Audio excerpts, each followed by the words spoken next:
हरिओम।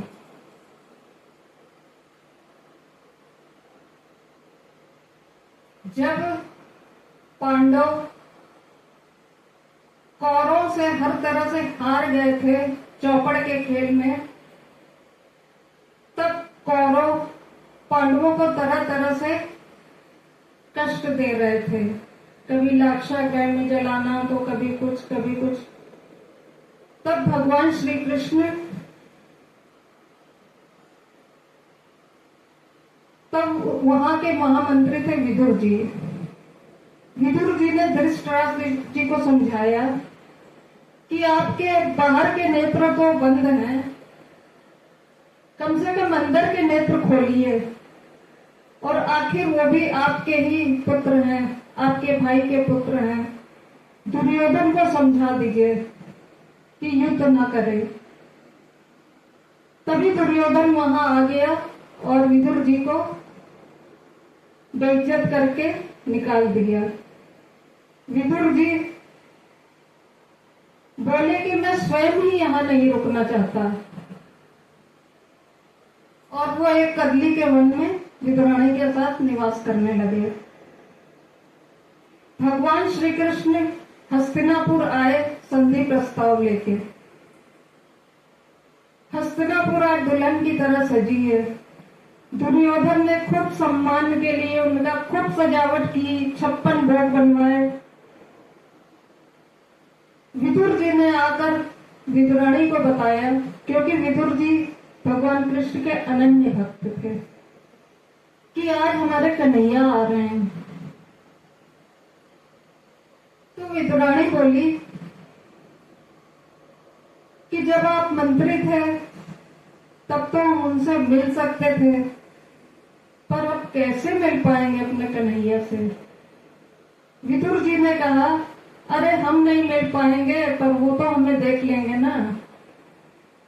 सवारी आई भगवान की, सभी आरती का थाल लिए आरती उतार रहे हैं।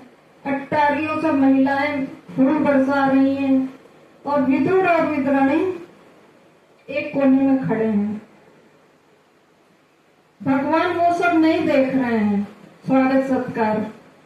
भगवान की नजर है विदुर जी पर। सुंदर सिंहासन, स्वर्ण जड़ित और हीरा आदि जड़ित सिंहासन तैयार किया गया। भगवान विराजमान हुए। विदुर जी दूर से सुन रहे हैं खड़े होकर।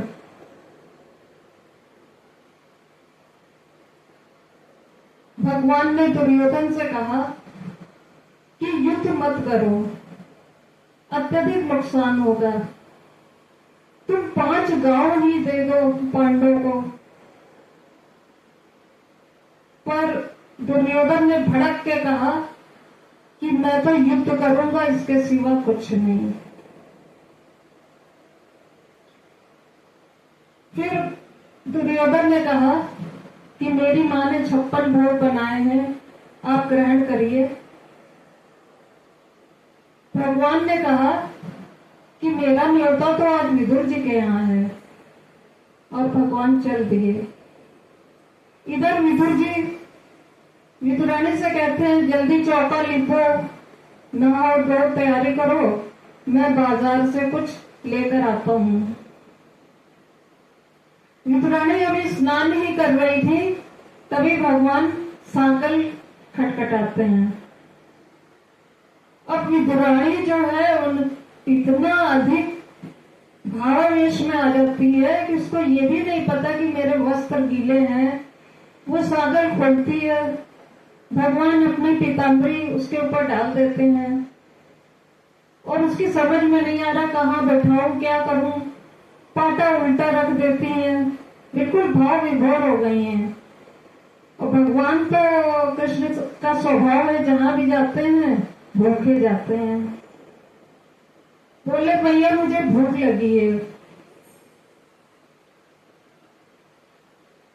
विदुराणी ने एक पत्थर बिछाया और गई कदली के वन से कुछ केले तोड़ लाई, और वो एक टक भगवान को देखे जा रही हैं। इतनी भाव विभोर है कि केले के के छिलके पत्तल में डाल रही हैं और गुदा गुदा फेंकती जा रही हैं।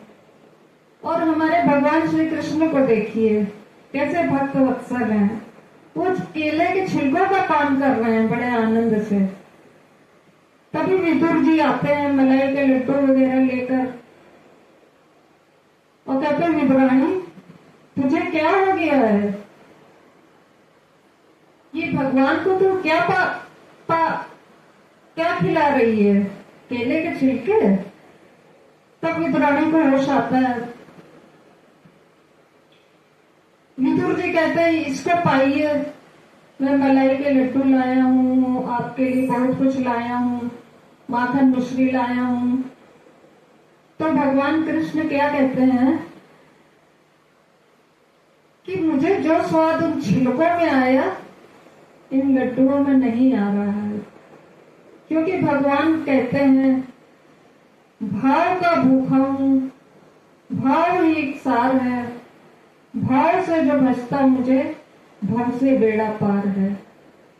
इस तरह से भगवान ने विदुर और विदुरानी पर कृपा बरसाई। हरिओम।